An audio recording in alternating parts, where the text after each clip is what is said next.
Là, nous allons cheminer le long d'une réalisation d'agrophile, un petit bout de haie qui a été planté il y a 2 ans. 2 lignes de plantation avec un plant tous les mètres sur la ligne et puis une deuxième ligne arrière à peu près à 50 cm de la première. Et a été pris le parti d'alterner à la fois arbres et arbustes, des arbres qui seront amenés à faire des augets. Et je suis devant un arbre plutôt bien parti. Ici un merisier qui a été planté donc il y a 2 ans et qui a été planté, il avait cette hauteur-là, c'était un jeune plant d'1 an. D'accord? La pousse 2023, elle s'est arrêtée ici. D'accord? Il a fait 70 cm la première année. Et puis cette année, il n'a pas arrêté sa croissance. 2024. D'accord? Moi j'ai mis 25 ans à atteindre 1,75 m et lui en 2 ans, il m'a déjà dépassé. C'est super. Alors vous voyez qu'il y a eu un travail du sol, je ne sais pas de quel type, mais probablement très proche de ce qui avait été réalisé dans le champ auparavant. Il y a eu une mise en place de paille de céréales. Pour faire office de paillage, et on voit bien que sous cette paille on a une terre qui est extrêmement vivante. Vous voyez là, c'est pas, j'y suis pour rien, mais il y a un vert tout de suite. Voilà, donc c'est une terre qui est extrêmement grumeleuse, c'est un vrai couscous, c'est un sol qui a faim, ou en tout cas s'il n'a pas très faim chimiquement parce qu'il est déjà riche, mais il digère très facilement la matière organique, donc c'est un sol qui fonctionne bien. Et donc ces arbres de auget, ils ont été plantés à la louche comme ça, je pense tous les 8 mètres à peu près. Et puis vous avez 1, 2, 3, 4, 5 arbustes. Oui, donc 6 mètres. Ils sont plantés tous les 6 mètres. 5 arbustes complémentaires. Ce que l'on peut observer, c'est que certains arbustes sont extrêmement vigoureux. Ici des sureaux. Là, un charme. Et puis on a également, là on a une viorne-aubier, encore une viorne-aubier, ici du troène, retroène. Et ce que l'on peut observer, c'est qu'on a quelques manques. Voilà là, non il est là. Un orme des montagnes, on en verra des beaucoup plus poussants par ailleurs. Et puis là très clairement un manque. Et ça c'est principalement lié à cette graminée extrêmement concurrentielle. La moindre goutte d'eau qui tombe, même après un orage de 30 mm au mois d'août, elle est captée par les graminées. Et les graminées ne laissent rien à l'arbre ou à l'arbuste. Donc du coup, évidemment, quand on est jeune et pas encore bien enraciné, face à une telle concurrence, on se fait souvent étouffer. D'où l'intérêt, la première année, et là on en est à la 2e année, la première année, il est très important de faire ce qu'on appelle des interventions de dégagement. Et le dégagement, ça ne revient pas à venir avec une débroussailleuse pour essayer de godiller entre les arbres et les arbustes et puis freiner la concurrence herbacée. C'est principalement une intervention qui consiste à piétiner tout autour du plant pour écraser la végétation, casser les tissus végétatifs pour faire en sorte que le jeune plant ait encore le pied à l'ombre et à l'humidité et la tête au soleil. Donc on ne fait que maîtriser un petit peu la concurrence aérienne, parce que là on est en végétation dépérissante, donc elle s'écroule, mais en pleine végétation vous imaginez bien que parfois ça peut faire jusqu'à 1,20 m, 1,50 m. Et notamment quand on a du chardon ou que l'on a des rumex ou des plantes très concurrentielles. On plante relativement dense pour la bonne et simple raison que l'on cherche avant toute chose à avoir un couvert très rapide pour justement mater au maximum la concurrence herbacée. Et là globalement, si cette haie n'a pas bénéficié d'entretien depuis 2 ans, elle s'en sort bien. Tiens, voilà, on va en profiter parce que là, vous voyez que remettre ça à rebrousse-poil avec les rameaux anticipées là, qui sont ici, c'est pas évident. Donc je vais lui faire sa petite taille de formation, hein, tout simplement. Donc là, vous voyez que je me contente d'écourter 2 branches et j'en ai supprimé intégralement 2 autres. Voilà, ça peut disparaître plus tard. Je pourrais être plus radical et tiens, je vais l'être. Hein. C'est ma nature hein, d'être radical, donc ça tombe très bien. Et puis après, en évitant d'esquinter le bourgeon terminal, qui est quand même le prolongement de l'axialité de ce tronc en formation, eh bien, je vais passer ma gaine. Donc ça, cette gaine, elle a pour vocation de protéger le jeune plant de l'abroutissement et des frottis des chevreuils. Et les merisiers sont extrêmement appétants. Les cervidés adorent se frotter ou même consommer l'écorce des merisiers. Voilà. Donc celui-ci, si Laurent ou d'autres continuent à se passionner pour son avenir, eh bien il sera capable un jour de fabriquer une bille de pied nette de nœud, valorisable en bois d'œuvre. Et il est accompagné de ce sureau. Ici, il manque une présence, mais on en a une par l'arrière avec la viorne. Et donc, il commence à avoir un environnement qui va le gainer. Donc, je vous propose de continuer. On va s'arrêter peut-être sur 2-3 essences un peu spécifiques. Et vous voyez que la paille, déjà par endroits, a déjà beaucoup diminué. Hein. Là où elle est présente, c'est super. En d'autres endroits, elle a déjà été chiquée par les graminées. Il est posé la question, est-ce que les cervidés apprécient certaines essences ou certaines familles en particulier? Les rosacées, ils adorent les rosacées. C'est plein de sucre et ils adorent ça. Là, on a un arbre qui est insuffisamment planté, à mon avis, dans le secteur agricole, et parce que souvent, on ne l'autorise pas. Hein. C'est un févier d'Amérique, le Gleditsia triacanthos, qui est très épineux, donc la famille des luzernes, la famille des fabacées. Excellent bois d'œuvre. Donc c'est déjà très beau d'avoir des ormes de cette taille-là. On n'interviendrait pas. Dans 5 ans, ils ressembleraient tous à ça. Hein, ça, c'est vraiment l'expression du dépérissement de ces ormes qui sont atteints par la graphiose. Étant tous reliés les uns aux autres par le système racinaire, eh bien, le champignon de la graphiose se propage. Donc ça pourrait être un objectif et puis de se dire ben, on va récolter que des arbres secs sur pied. Hein. Là on a pris le parti inverse en se disant on va conserver déjà et intervenir alors qu'ils sont encore bien vivants et que tout le système racinaire sera très actif pour avoir une repousse vigoureuse. L'année prochaine, si vous repassez dans 1 an, hein, les rejets ils sont au moins tous hauts comme ça. Hein. Et on ne passe pas au travers là. Notre inspecteur contrôleur PAC, qu'est-ce qu'il en pense de tout ça? On ne sait rien du tout. Parce qu'on avait la même question là-bas sur nos histoires de haie. C'est quand même reconsidéré. Bon, dans 2 ans, ça sera peut-être reconsidéré comme une haie. L'inspecteur PAC, s'il a du plomb dans la cervelle, il va dire Monsieur Vignier, bravo, vous entretenez vos haies. L'ignorant de service, il va voir ici une opération de déboisement. Le conscient et expérimenté, il va voir simplement une pratique agricole ancestrale. Couper des arbres pour qu'ils repoussent et fabriquer de la matière. Le premier tronçon, il est terminé. Celui qui est derrière moi, il est en cours. Tout le sous-étage a été coupé au ras du sol et a permis d'alimenter les 2 ramées latérales. Et ici, on n'est pas encore intervenu.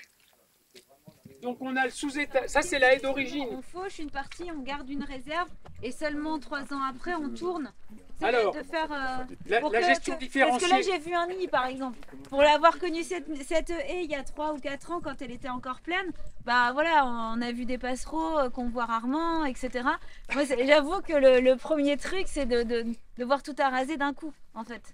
Sans réserve de biodiversité pour tourner sur tous les 3 ans. Quoi. On est radical dans l'intervention, certes, on l'assume pleinement parce qu'on a besoin de bois. On a envie de rajeunir et faire une pierre 2 coups, hein, donc de repartir sur une structure jeune alors qu'elle est en train de vieillir et de dépérir, bien sûr qu'on pourrait être contemplatif et puis de se dire c'est le jeu de la nature, les champignons sont là, les insectes sont là, on n'a pas besoin de bois, on va laisser ça vieillir, se dégingandrer complètement, les écorces, les bois morts, et puis un jour, bah, ça sera fatal, les arbres tomberont, mais comme c'est une essence extrêmement vivace, elle va repartir. On pourrait être passif et contemplatif. Hein. Là, on est actif et on l'assume. Oui, on retire un hébergement, on retire des micro-habitats. On en fait naître, on va en faire naître. Moi, ce qui me permet de relativiser et puis d'être à l'aise dans mes baskets quand je fais une coupe de recépage aussi franche comme celle-là, c'est que je regarde tout autour. Je regarde tout autour. Il n'y a plus personne dans ces bois-là. Plus personne ne sort une tronçonneuse. Plus personne tape sur un merlin pour faire du bois de chauffage.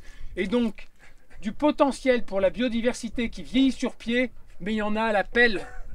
Partout, partout. Des interventions comme celle-là, en Seine-et-Marne, il y en a de moins en moins. Il y en a dans les régions de bocage, là où il y a encore des éleveurs qui se chauffent au bois, qui ont besoin de faire du piquet. En Seine-et-Marne, des gens qui se lèvent le matin avec la joie et puis un bout de bois dans les tripes parce qu'ils ont envie d'aller faire du bois, tout simplement par plaisir et de se réunir entre copains et puis de manger au coin d'un feu et puis être content de ramener à la ferme et puis d'avoir des belles piles de bois, ben, il n'y en a plus beaucoup. Et donc oui, pour quelqu'un qui manque de recul et qui n'a pas cette pratique-là, ça peut être extrêmement barbare que de voir une intervention aussi radicale. Moi, ce que je peux vous dire, c'est que là, on repasse dans 1 an ou dans 2 ans, mais on se dira, mais quel bonheur, quoi. Quel bonheur, ça va être puissant de repousse. On était donc 6, 7, hein, et donc il fallait donner du grain à moudre à tout le monde, et on n'était pas tous expérimentés avec des tronçonneuses, donc le tout petit travail du sous-étage accessible avec un sécateur de force, donc les sécateurs emmanchés, a permis de sectionner les drageons au ras du sol. Donc il y avait ceux qui coupaient et puis ceux qui prenaient, embrassaient et qui allaient emmener le produit des coupes pour fabriquer les ramets. Et puis après, dès que les drageons étaient un peu plus forts, là il y avait une petite tronçonneuse à batterie, hein, qui permettait de les sectionner au plus ras possible. Et puis après, les abattages, hein, ont été faits à la tronçonneuse, comme vous allez me voir en abattre 2, parce que là, l'objectif, c'est qu'il y ait un atelier d'équarrissage à la hache. Il va équarrir en même temps que j'essie. Hein. Équarrir, c'est rendre carré. Hein. Donc on dit qu'un bois équarri quand il est à l'état de poutre, mais on dit qu'il est équarri également quand il est à l'état de planche ou même de madrier comme ici. Vous voyez que ça, c'est un bois qui est équarri. Hein. Il a des arêtes. Hein. Il a été scié en long et puis après déligné. Hein. Ça, c'était un sapin blanc que j'ai abattu il y a déjà pas mal d'années. Je l'avais déligné à la gruminette et puis après je l'avais déligné à la scie circulaire. Voilà. Tout ça pour vous dire que voilà, ça c'est un bois équarri. Mais quand il n'est pas déligné sur ses bords et qu'il reste encore une partie d'écorce, hein, et de tronc, là c'est un simple plateau. Et quand dans une grume, donc une grume c'est le bois une fois qu'il est abattu. Quand il est sur pied, on parle de tronc ou de bille. Et donc la bille, les premiers mètres, on parle de bille de pied. Et puis après, en général, quand vous avez la naissance d'une première grosse branche, c'est qu'il y a prolongement du tronc, on a ce qu'on appelle une surbille. En général, la qualité la plus importante en tant que bois d'œuvre, elle est dans la bille de pied. C'est là où vous avez le moins de nœuds souvent, des fibres de droit fil, et c'est la partie qui a la plus de valeur sur le plan de l'utilisation en menuiserie. Donc là, on a un bois qui doit faire à peu près 36-38 de diamètre. Les forestiers prennent leur hauteur à 1,30 m, c'est à peu près la hauteur des épaules. Hein. Ils prennent avec un compas forestier, ils prennent une mesure dans un sens, puis dans un autre. Et là, je m'aperçois que cet arbre-là, il est un peu ovalisé, il n'est pas parfaitement circulaire. Donc ça, c'est sur le plan de l'usage et de la valorisation du bois, c'est un petit défaut. mais sur le plan de la valorisation industrielle, on cherche à avoir les bois les plus circulaires possibles. Donc celui-ci est un peu ovalisé. Il a été élagué précocement. Hein. On a certainement, en cherchant bien, quelques traces d'anciennes branches, mais globalement, il est de fil. Vous voyez que le veinage est plutôt continu. Il n'y a pas de fibre torse, hein. Il n'y a pas de gélivure. Et puis après, on a les premiers broussins qui apparaissent ici. Les broussins, c'est une concentration de bourgeons en un même endroit. Et ça forme, quand on coupe le bois, ça forme des pattes de chat. Et chez les ormes, parfois, ça peut être exacerbé et former ce qu'on appelle les loupes. Vous avez déjà tous vu des amas de bourgeons comme ça qui se réitèrent d'année en année et qui forment des excroissances. Et les ébénistes font du plaquage avec, donc des fines feuilles de bois pour faire du plaquage. Mais là, on a un bois très, très classique dont on va pouvoir faire éventuellement des plateaux pour fabriquer la table de Laurent un jour, ou sa commode, je ne sais pas, ou son lit, ou son escalier. Hein. Donc l'orme, vous l'avez compris, très bon bois dur, qui chope un beau poli, qui a un grain qui est très très fin, qui a assez peu d'aubier, un aubier un peu clair, qui se dégrade très vite quand même en extérieur, mais sinon le bois de cœur est assez durable, principalement quand même orienté sur les usages intérieurs. Voilà. Et puis là, on va voir du délignage avec une gruminette. Donc c'est un support de guide, un chariot qui permet de faire donc des plateaux. Et puis on va avoir 2 ateliers d'équarrissage. Donc on va s'organiser. Habituellement, quand un arbre est abattu comme ça, et puis que j'ai simplement ma gruminette et que les choses se font un peu à l'arrache, eh ben, je me mets carrément au ras du sol pour déligner. Là, comme je ne suis pas sûr qu'il n'y ait pas un inspecteur du travail parmi vous, bah, j'ai pris des tréteaux, puis je vais me mettre confortable. Jesse O'Scanlan, je suis aussi connu sous le nom du charpentier volant. Je fais de la charpente traditionnelle, principalement à la main, avec du bois équarri, donc plutôt local. Par exemple avec du bois de haie, mais ça peut être aussi du bois d'élagage. Et alors, moi j'essaye d'utiliser du bois non conduit. Donc par rapport à tout ce que vous a dit Olivier sur éduquer les arbres pour qu'ils soient bien droits, etc. En fait, en charpente, on peut utiliser du bois qui est de moins bonne qualité qu'en menuiserie, mais qui a des caractéristiques qui peuvent être très intéressantes. Il y a une technique de tracé qui permet d'utiliser du bois qui n'est pas droit du tout, qui peut être vraiment tordu. Il a dit tout à l'heure, par exemple, il vient de dire que l'aubier là, par exemple, il peut être un peu fragile. Quand on fait des assemblages de charpente, on cherche à ce que le bois plaque bien, même une fois que l'aubier s'est fait éventuellement attaquer par des insectes lignivores, ce qui arrive quand même assez fréquemment. Et donc une des raisons de l'équarrissage, c'est d'enlever la partie d'aubier qui va être dans les assemblages pour que même quand il n'y a plus d'aubier, ça continue à plaquer.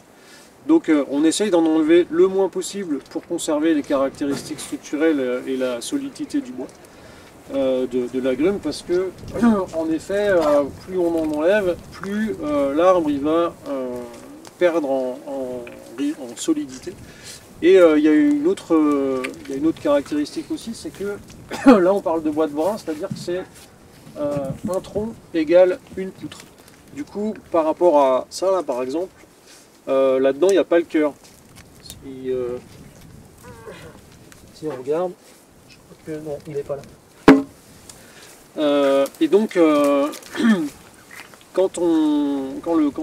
avez vu, quand les arbres poussent, ça fait des... quand il n'est pas bien conduit, le tronc il n'est pas forcément tout bien rectiligne, et puis il va aller chercher la lumière un peu où il peut, donc il va se déformer un peu, puis après il va construire du bois pour se solidifier. Là par exemple, le bois de haie, vous remarquez que les branches elles vont toutes chercher la lumière à l'extérieur, donc vers l'intérieur il n'y a pas de branches, vers l'extérieur il y a plein de branches. Donc ça crée des efforts dans l'arbre, et si on enlève beaucoup de bois, il va se déformer dans l'autre sens. Donc, si on le scie, si on fait des planches, les planches elles vont beaucoup se déformer là, parce que il n'est pas bien équilibré le houppier. Contrairement à du bois de forêt qui est conduit élaguer bien tout ça avec un fût bien droit et bien équilibré. Là, en général, quand on le scie, il va se déformer un peu, mais pas trop. Mais là, quand il n'est pas bien équilibré, ben, il va beaucoup se déformer. Donc quand on le garde en tronc, enfin en poutre, pardon, avec très peu, juste quelques petites doses qui sont enlevées, et ben, il va garder sa forme, il va assez peu se déformer. Et puis l'équarrissage, ça permet aussi d'utiliser du bois qui est vraiment très tordu et très petit, qui ne peut de toute façon pas être scié, parce que les scieurs, ils n'en veulent pas et ils vont dire que ça passe pas dans la scie. Il y aura trop de pertes. Donc ça permet d'avoir des sections plus grandes que ce qu'on aurait avec une scie. Donc ça permet de valoriser du bois en bois d'œuvre. C'est la seule façon possible en fait, l'équarrissage, pour avoir du bois d'œuvre dans des petits troncs comme ça. De cette taille-là, elle est vraiment idéale pour ça. Ça nous fait des sections ça va faire du 15-15 ou du 20 par 20 à peu près, voire même, ouais, à peu près ça. Et ça, en charpente traditionnelle, c'est la section à peu près classique qu'on retrouve dans la plupart des constructions, 15 par 15. Donc ça, pour des poutres, c'est vraiment parfait. Et on ne peut l'avoir que en l'équarrissant. Ou éventuellement avec la gruminette en jouant un peu avec les... Enfin, vous allez voir, mais... Moi, j'ai jamais utilisé de tronçonneuse, donc je sais. Voilà. Il va faire une virgule dans ce sens-là ou dans ce sens-là? Alors non, lui il va plutôt aller par là après, quand il aura plus son poids qu'il retient. Là il est en train de se retenir, de tomber, de créer du bois de compression là. Donc l'idéal ce serait de garder ce bois en compression de ce côté, du coup de le mettre ce côté là, par exemple si on s'en sert en solide, de mettre ce côté là au-dessus, pour qu'on garde la compression au-dessus. Ça c'est une différence entre les feuillus et les résineux, non? Non. Ils font tous les deux de la compression? Oui. En fait, ça dépend de la façon dont ils poussent, de l'équilibre qu'ils ont dans leur houppier et dans leurs branches. Mais non, tous les bois, il y en a certains qui sont très déséquilibrés, ceux qui poussent à flanc de coteau par exemple. Mais le bois de haie, c'est vraiment caractéristique, ça fait des bouts de houppier. En fait, il y a un quart de cercle qui va dans les branches, alors qu'au milieu, il n'y a rien. C'est assez intéressant. Et il va avoir des cernes plus larges du côté des branches? Il va avoir des cernes plus larges du côté des branches, ouais. Et quand tu dis que toi tu n'utilises pas de tronçonneuse, c'est parce que toi tu coupes à la main ou toi tu... Parce que j'ai pas de véhicule, donc je peux pas avoir de grosses caisses avec des gros outils lourds. Et puis pour travailler en forêt, à la hache, c'est super agréable. Ça fait pas de bruit, ça fait pas de poussière. J'ai pas besoin d'avoir un casque anti-bruit, c'est très bien. Et bon, ça prend un petit peu plus de temps, et encore, parce que comme j'ai pas besoin d'essence, j'ai pas besoin de réglage, j'ai besoin de ma pierre à affûter et d'un peu d'eau, et ça va. Et pourquoi la hache et pas la scie de long? Alors, parce que la scie de long, ça revient à faire le même travail qu'une scierie, donc ici, ça serait pas intéressant non plus. Parce que moi, ce que je trouve intéressant, c'est justement de pouvoir utiliser des arbres pas droits, qui serviraient de déchets qui partiraient en bois de chauffage en fait, et de pouvoir valoriser du bois de chauffage en bois d'œuvre. C'est vraiment une amélioration de ce qu'on peut faire avec le bois. Vous n'êtes pas sans avoir entendu déjà plusieurs spots qui disent que le bois de chauffage, et notamment Wolleben, là, Peter Wolleben, là, qui a écrit son fameux best-seller L'intelligence des arbres. Moi, il m'horripile cet homme-là parce que c'est pas un sylviculteur, c'est pas vrai, quoi. Quelqu'un qui dit qu'une tronçonneuse est une arme de destruction massive et que le bois de chauffage est plus polluant que le charbon, on a envie de lui donner un retour de bâton, quoi. Comment chauffe-t-il cet homme-là et dans quoi où est-ce qu'il habite, quoi? Hein? Ah mais j'ai pas dit qu'il fallait pas faire... Ah, je te parle pas de toi, moi je parle de Wolleben. Mais alors, le bois de chauffage est très complémentaire du bois de construction. Et je pense qu'évidemment, c'est un gaspillage que de billonner et de passer en bois de chauffage des bois qui pourraient être valorisés en bois d'œuvre. et notamment de charpente.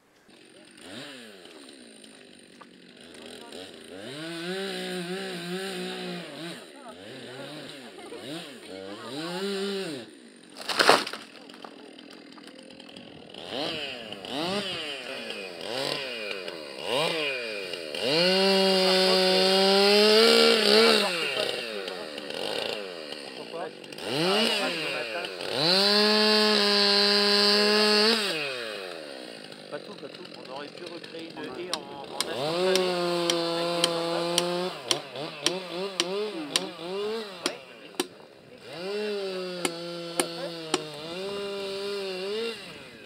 Pour l'équarrissage, on va tracer d'abord les deux côtés qu'on va équarrir ici, en fonction de la section qu'on aura trouvée là-bas.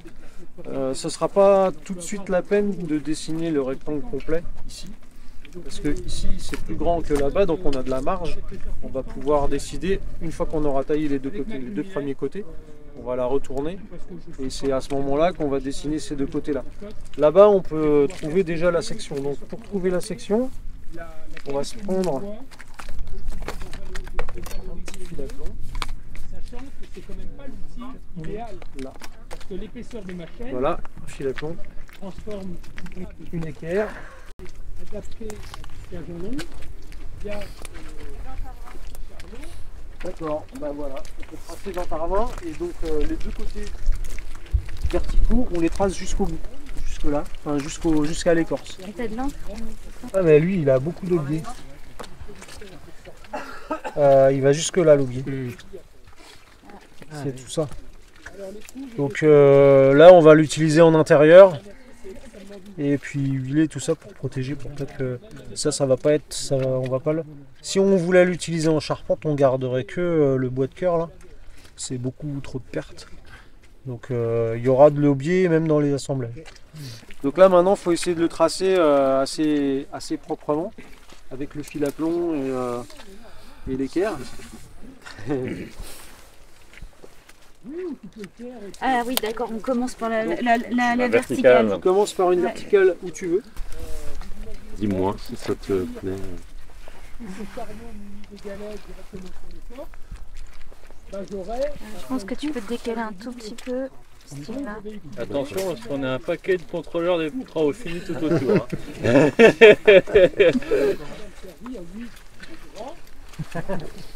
Et là-bas, c'est quoi? Ah, mais il va le faire là. Tu veux faire la verticale? Ouais, mais du coup, je pense qu'on va... On était là. Maintenant on va écorcer. Juste là où là on va devoir tracer ici. Donc on va se faire une petite bande écorcée là. Pareil, pareil de l'autre côté, en faisant bien attention aux clameaux là, pas les casser. Donc si vous voulez faire ça. Donc quelqu'un d'autre peut commencer de l'autre côté de l'autre côté là. Ouais, absolument. On peut faire un petit écorçage comme ça. Donc l'écorçage c'est facile en se mettant à califourchon, il suffit de tirer vers soi. Ça rentre, faut pas chercher à ce qu'elle rentre. Ouais, là que tu la bloques. C'est raide par contre.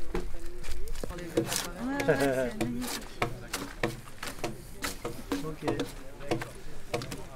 Et puis là, on va redonner un petit coup dans le nez qui dépasse. J'en mets un coup là. Après, ouais, je vais faire un peu sauter ça là.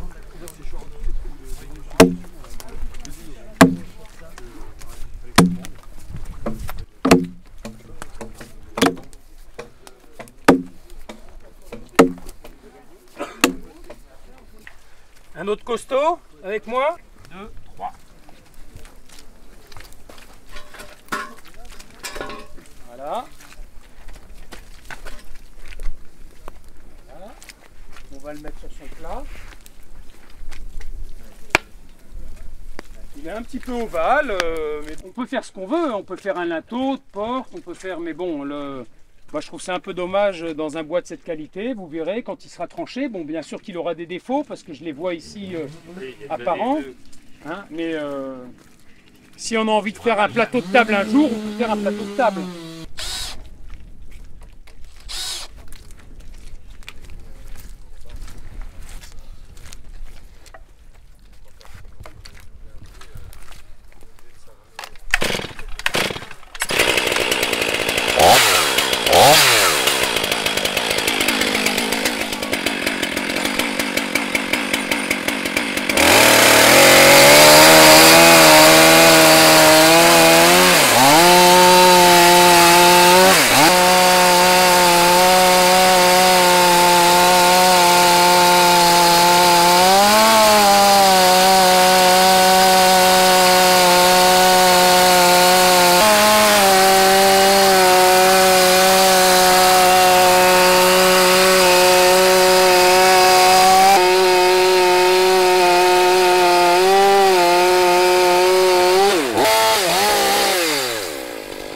Et donc là, on a un bois qui est relativement sain. On a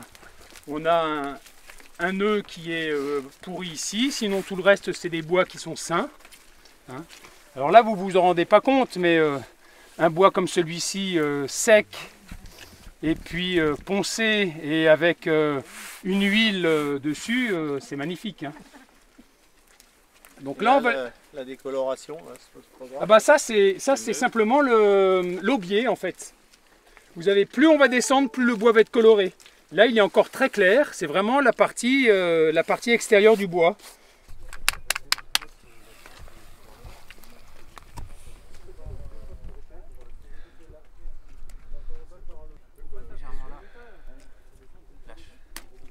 Pour mal de regarder les soleil.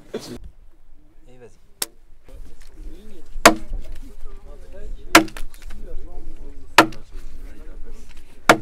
Ouais, si, j'ai ça. Ouais. Non, j'ai des clés à boutons. Ouais.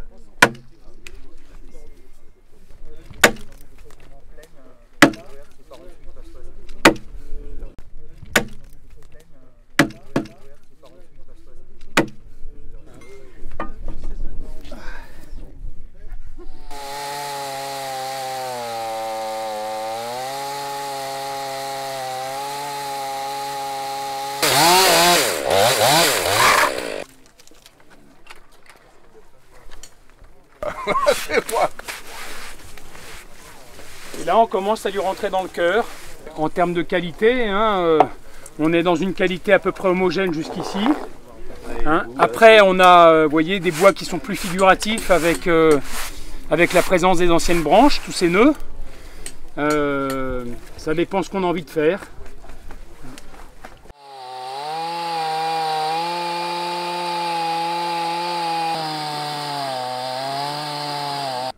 Vous avez vu la beauté de ce bois ?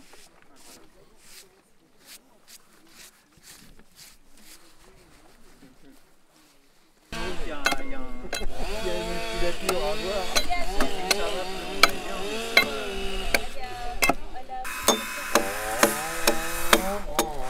Là, pour compenser le fait que c'est un peu léger, on peut prendre un peu de manche, quoi, et donner un peu plus de propulsion, mais du coup on va perdre un peu en précision. Donc la force est plus pleine.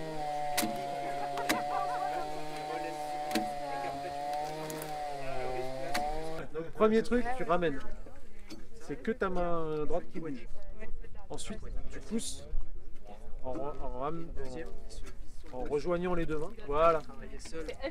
Ouais, ça descend. Tu la descends et là tu pousses. Et là, ce que tu peux faire, c'est quand tu ramènes là, tu peux vraiment faire une petite inversion pour que le fer aille un peu plus haut. Ouais.